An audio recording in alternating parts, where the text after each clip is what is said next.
Marcus Aurelius, Meditations, Book 6. 1. As the substance of the universe is pliable and obedient, so that sovereign reason which gives law to it has neither motive nor inclination to bring an evil upon anything. It has no evil in its nature, nor does evil, but forms and governs all things and hurts nothing. 2. Do but your duty, and do not trouble yourself, whether it is in the cold or by a good fire, whether you are overwatched or satisfied with sleep, whether you have a good word or a bad one, whether you are dying or doing anything else. For this last must be done at one time or other. It is part of the business of life to leave it, and here too it suffices to manage the present well. 3. Look thoroughly into matters, and let not the peculiar quality or intrinsic value of anything escape you. 4. The present appearance of things will quickly undergo a change and be either exhaled into common matter or dispersed. 5. That intelligent being that governs the universe has perfect views of his own nature and acts, and of the matter on which he acts. 6. The best way of revenge is not to imitate the injury. 7. Be always doing something serviceable to mankind, and let this constant generosity be your only pleasure, not forgetting in the meantime a due regard to the Deity. 8. The governing part of the mind arouses and alters itself, gives whate'er it pleases to its own likeness, and to all the accidents and circumstances without. 9. The particular effects in the world are all wrought by one intelligent nature. This universal cause has no foreign assistant, no interloping principle, either without or within it. 10. The world is either a medley of atoms that now intermingle and now are scattered apart, or else it is a unity under the laws of order and providence. If the first, what should I stay for, or nature is in such a chaos, and things are so blindly jumbled together? Why do I care for anything else than to return to the element of earth as soon as may be? Why should I give myself any trouble? Let me do what I will, my elements will be scattered. But if there is a providence, then I adore the great governor of the world, and am easy and of good cheer in the prospect of protection. 11. When you happen to be ruffled a little by any untoward accident, retire immediately into your reason, and do not move out of tune any further than needs must. For the sooner you return to harmony, the more you will get it in your own power. 12. Put the case you had a stepmother and a mother at the same time. Though you would pay a regard to the first, your converse, I conceive, would be mostly with the latter. Let the court and philosophy represent these two relations to you. Apply frequently to this last, and seek your refreshment with her. For it is a life of virtue and philosophy which makes life at court tolerable to you, and you yourself tolerable. 13. When we have meat before us, or other dishes, we receive the impression that this is but the carcass of a fish, this of a fowl, and the other of a pig. And then for this bottle of Falernian, what is it but a little moisture squeezed out of the berry of a grape? And your purple is nothing but a sheep's hair twisted together, and stained in the gore of a little shellfish. And if we were to proceed to some other satisfactions of sense, we should find them but coarse in their causes and constitution. And as these notions strike through the surface, press into the heart of things, and show them in their natural colors, so we should carry them on, and apply them to all the pageantry of life. And where things appear most plausible, be sure to bring them to the test, and look at their worthlessness, and strip them of all the words by which they were exalted. Without this care, figure and appearances are great cheats.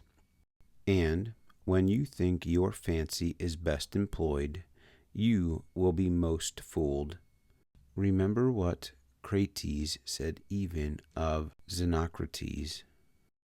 14. The inclination of the generality may be reduced to these heads. Some people are little enough to be attracted by things in the state of bare existence or vegetation, as with stones, wood, figs, grapes, olives, and such like. Others, who are somewhat more reasonable in their fancy, must have life to charm them, and these, it may be, are in love with their flocks and herds. A third sort, better furnished than the former, admire nothing beneath a rational soul, and this not as a whole, but as it were they pride themselves in slaves, possessed of some skill, parts, or industries. But he that values a rational creature that is social and universal runs into none of the follies above mentioned, but makes it his chief business to look to his own soul and keep it in rational and social movements, and to assist all mankind in the public interest. 15. Some things are pressing into being, and others are hastening out of it, and that which was entire just now is part of it spent already. The world is renewed by this change and flux, no less than the infinite series of ages by the perpetual succession of time. Now, who would set a value upon things hurried thus fast down the stream, on which it is impossible to stop? Such a passion is much like falling in love with a sparrow flying over your head. You have, as it were, but one glimpse of her, and she is out of sight. Life is but a sort of exhalation of the blood, and a little breathing in of air. Now, to inhale and exhale your breath for the support of life, which you do every moment, and expire your last when you lose the whole power of breathing which you received at your birth yesterday or the day before, is much the same action. 16. Neither the perspiration of plants, nor the breath of animals, nor the impressions of sensation, nor the puppet motions of passions are privileges of any great value, to which we may add the instinct of crowding into herds, together with the functions of nutrition, this latter being not unlike a separating of our food. What then is it that you count worth your esteem? Applause? Not at all.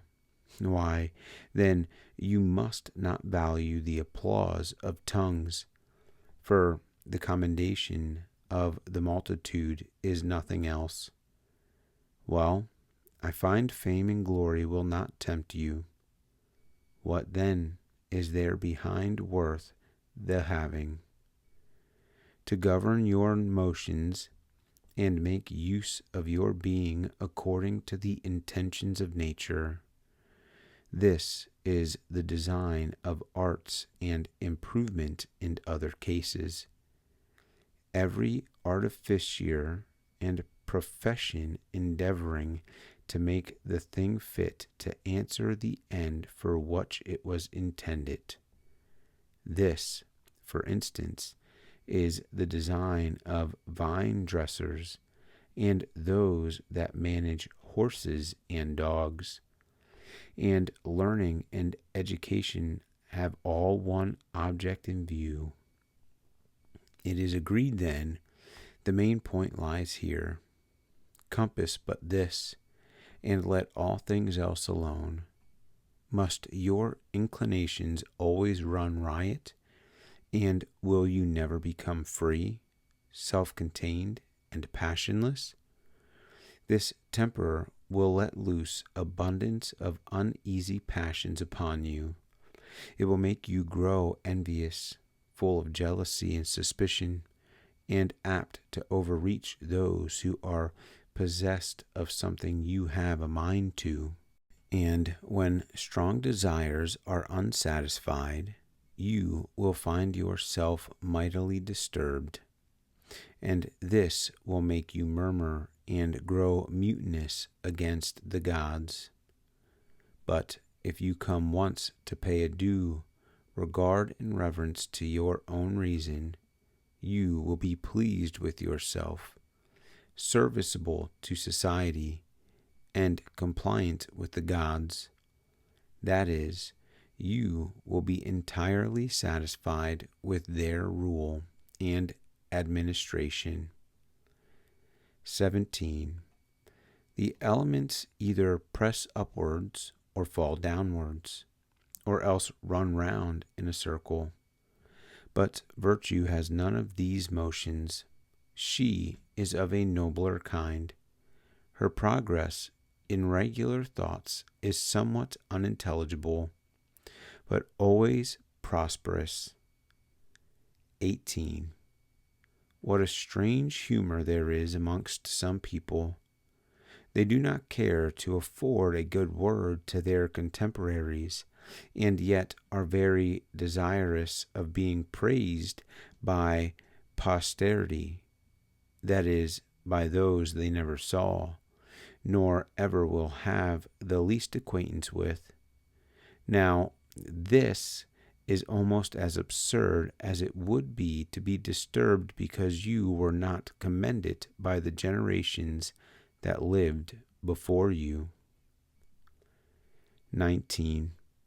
Because you find a thing very difficult, do not at once conclude that no man can master it, but whatever you observe proper and practicable by another, believe likewise within your own power. 20. If an antagonist in the circus tears our flesh with his nails, or tilts against us with his head, and wounds us, we do not cry out foul play, nor are we offended at the rough usage, nor suspect him afterwards as a dangerous person in conversation. It is true, when we are at the exercise we guard and parry, But all this is done without raising ill blood, or looking upon the man as an enemy. Let us act in this way in the other instances of life. When we receive a blow, let us disregard it, thinking we are but at a trial of skill. For, as I said before, it is in our power to retire without feeling malice and ill will. 21. If anyone can convince me of an error, I shall be very glad to change my opinion, for truth is my business, and nobody was ever yet hurt by it. No, he that continues in ignorance and mistake, it is he that receives the mischief. 22.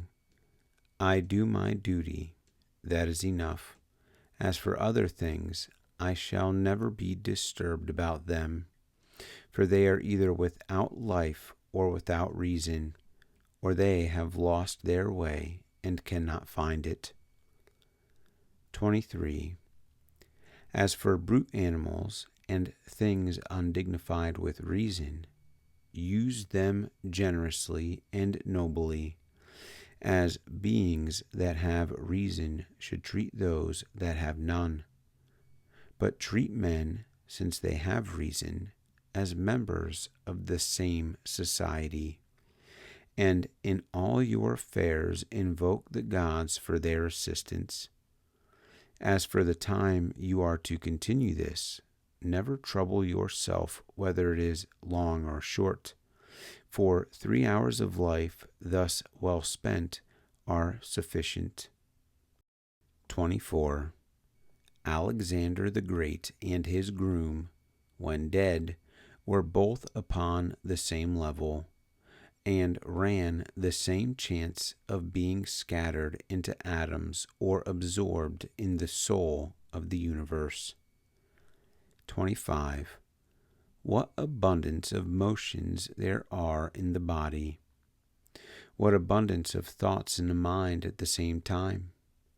He that considers this will not wonder so much that infinitely more productions, nay rather, all that are, should exist together in that great whole we call the universe. 26. Suppose you were asked to spell Antoninus' name. Would you sound every letter with emphasis in the company's ears? Or would you return their passion if they were angry? I conceive you would rather go mildly to work and give them the letters and syllables as they stand, without noise. Apply this to greater instances, and remember that all duties in morality have a determinate number of parts to render them complete. These must be observed and performed in order, but it must be done smoothly, without growing provoked upon meeting with provocation. 27. You hold it cruel to balk people's fancies, and not give them leave to pursue what they reckon their interest. Yet with this you are chargeable in some measures yourself when you are angry with those that do amiss. For they are carried towards what they esteem their own interest and convenience, but that you will say is their mistake. Then it is your part to lead them out of it, and to show them their error without resentment. 28. What is death? It is a resting from the vibrations of sensation and the swayings of desire, a stop upon the rambling of thought, and a release from the drudgery about your body. 29. It would be a shame if your mind should falter and give in before your body. 30. Have a care you have not too much of a Caesar in you, and that you are not dyed with that dye? This is easily learned. Therefore, guard against the infection. Be candid, virtuous, sincere, and modestly grave. Let justice and piety have their share in your character. Let your temper be remarkable for mildness and affection, and be always enterprising and vigorous in your business. And, in short, strive to be just such a man as virtue and philosophy meant you to be. Worship the gods and protect mankind. This life is short, and all the advantage you can get by it is pious disposition and unselfish acts. Do everything as a disciple of Antoninus. Imitate him in the vigor and constancy of his good conduct, in the equality, sweetness, and piety of his emperor, the serenity of his aspect, his contempt of fame, and the generous ambition he had to be perfectly master of his business. Further, it was his way to dismiss nothing till he had looked through it and viewed it on all sides, to bear unreasonable remonstrances without making a return, never to be in a hurry, to be backward in giving encouragement to informers. He was a great judge of men and manners, but of no reprimanding humor, not at all apt to be frightened, not too suspicious, nor like a sophist, satisfied with a little, as one might easily perceive by his palace, his furniture, his habit, his eating, and his attendance. His disposition was patient and fatiguing his delight. He was temperate in his diet. He was firm in his friendship, and steady and agreeable in the manner of showing it. He gave his courtiers all the freedom imaginable to contradict him, and was pleased with the proposal of a better expedient than his own. To conclude, he was a religious prince, but without superstition. Pray imitate these good qualities of his, that you may have the satisfaction of them at your last hour, as he did. 31. Rouse and recollect yourself, and you will perceive your trouble lay only in a sense of imagination. And when you are well awake, look upon these realities as you did upon those visions. 32. My person consists of soul and a little body. To this latter all things are morally indifferent, the body being in no condition to make a distinction of this kind. And as to my mind, there's nothing can affect her. Her own actions accept it. Now these are all within her power, and of all her actions she is only concerned with the present. For what is past or to come signifies as much as nothing, and is at present indifferent. 33.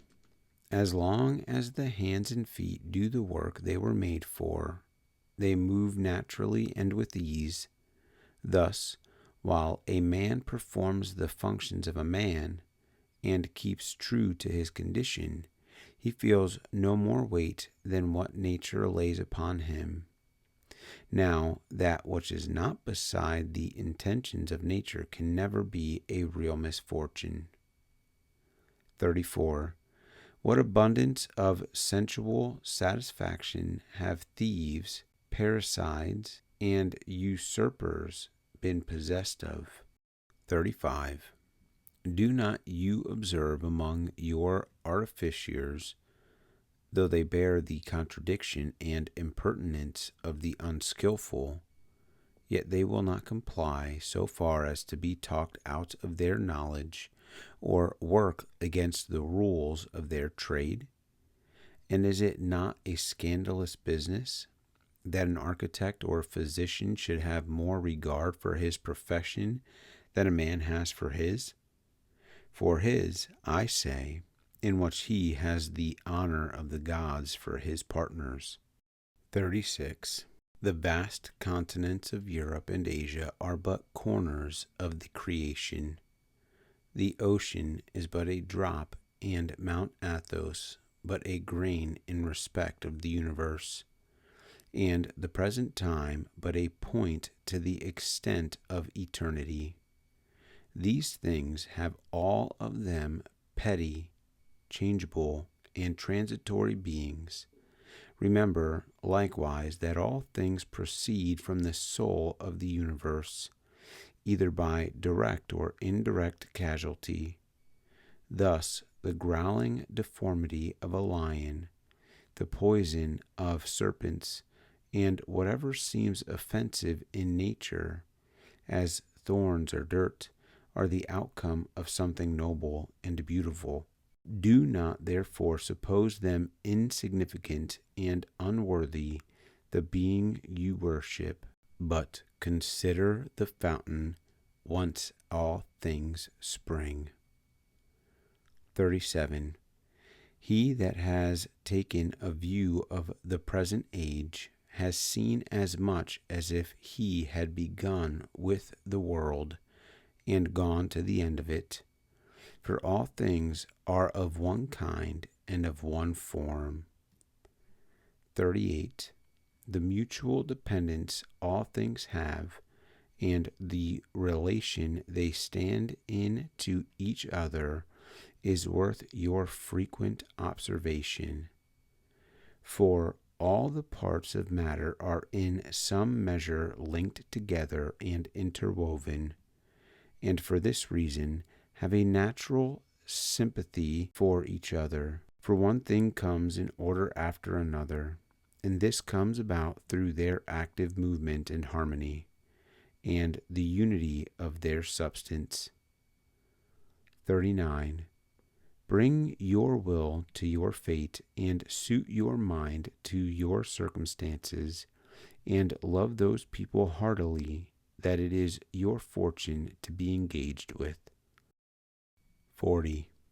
Those tools, vessels, and utensils are said to be right, which serve for the uses they were made, though in this case the artificers that made them is commonly absent. But in the works of nature, the forming power is always present with the effect, and abides there.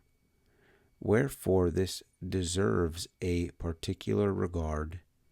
From hence you are to conclude that as long as you behave yourself as this sovereign power directs you, you will live in accordance with intelligence. In this way, too, all things in the universe are directed by intelligence. 41. If you suppose anything which lies out of your command to be good or evil, your missing the one or falling into the other will unavoidably make you a malcontent against the gods, and cause you to hate those people whom you either know or suspect to be instrumental in your misfortune. To be plain, our being concerned for these objects often makes us very unreasonable and unjust. But if we confine the notion of good and evil to things in our power, then all the motives to complain will drop off. Then we shall neither remonstrate against heaven nor quarrel with any mortal living. 42. All people work in some measure towards the ends of providence, some with knowledge and design, though others are not sensible of it. And thus, as I remember, Heraclitus observes, that those who are asleep may be said to help the world forward. In short, the grand design is carried on by different hands and different means. For even he that complaining makes head against his fate, and strives to pull the administration in pieces, even such a testy mortal as this contributes his share abundantly, for the universe had need even of such an one. Consider then how you are arranging yourself and what workers you are joining. For he that governs the world will certainly make you good for something, and prove serviceable to his scheme, one way or the other.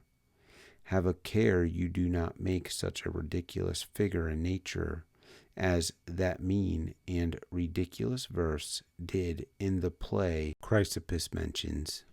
43.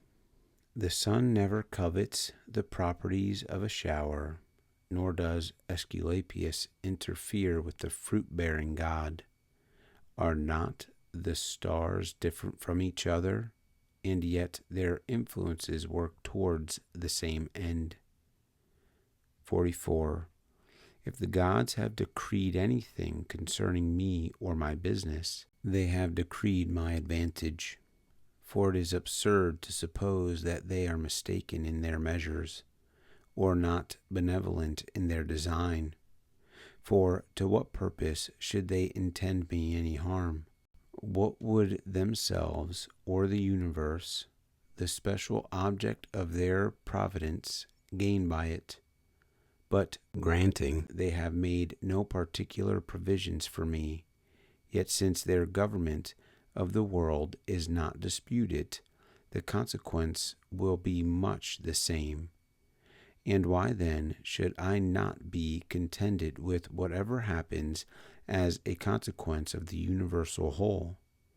To put the case further, suppose the gods take care of nothing, which, by the way, we must reckon a scandalous opinion. Then it will be high time to leave off the common solemnities of sacrificing, prayers, and religious swearing, and all those observances which we keep as though the gods were present and dwelling with us. If the gods, therefore, will take care of none of us, it is certainly lawful for me to take care of myself. Now, it is my right to consider my own conveniences, and what is that? Why, that is convenient for everyone, which suits his nature and his constitution. Now, reason and social principles are suited to my nature. Take me, then, under the particular distinction of Antoninus, and Rome is my town and country. But consider me as a man in general, and I belong to the corporation of the world. That, therefore, and only that which is serviceable to both these societies is an advantage to me. 45. Whatever happens to particulars is serviceable to the universe, that thought might satisfy. But we can carry the reasons for acquiescence farther, for upon observation you will perceive that what is profitable to one man is in some measure for the interest of the rest. And here I take the word profit in the common meaning of things neither good nor bad. 46. You may remember that at a play or such like diversion, the same thing coming over and over again tires the senses and extinguishes the pleasure. Remove this contemplation into life, for here all things come round and bring the same causes and appearances along with them. How long then will this last? 47. Consider with yourself that people of all conditions, professions, and countries are dead, if you cast your eyes back as far as Philistion, Phobos, Oregonian, now turn towards the other classes of men, and we must take our turn too with the rest, and remove to the same place whither so many famous orators and great philosophers, such as Heraclitus, Pythagoras, and Socrates, have shown us the way. So many heroes and generals and princes, and besides Eudoxus, Hipparchus, and Archimedes, not to mention a great many other extraordinary geniuses, persons of industry, wit, spirit, and versatility, and confidence, they are all gone, even those buffoons who, like Menippus, mocked at this perishable and transitory existence. Remember, they are all in their graves, and where is the harm of all of this? Nay, what are those the worse for it, that have not so much as left their own names behind them? In a word, there is only one thing here worth the minding, and that is, to be true and just, and to show benevolence even to the untrue and unjust. 48. When you have a mind to divert your fancy, consider the good qualities of your acquaintance, as the enterprising vigor of this man, the modesty of another, the liberality of a third, and so on. For there is nothing so entertaining as a lively image of the virtues exhibited in the character of those we converse with, occurring as numerously as possible. Let this, therefore, be always at hand. 49. You are not angry because you weigh so light in the scale, and do not ride 40 stone. Why then should you be dissatisfied because your life is not drawn out to an unusual and extraordinary period? You ought to be no more covetous of time than you are of bulk, but be contented with your own allowance. 50. It is good to try to bring people to a right understanding of the case, but if they are unwilling, be governed by the law of justice.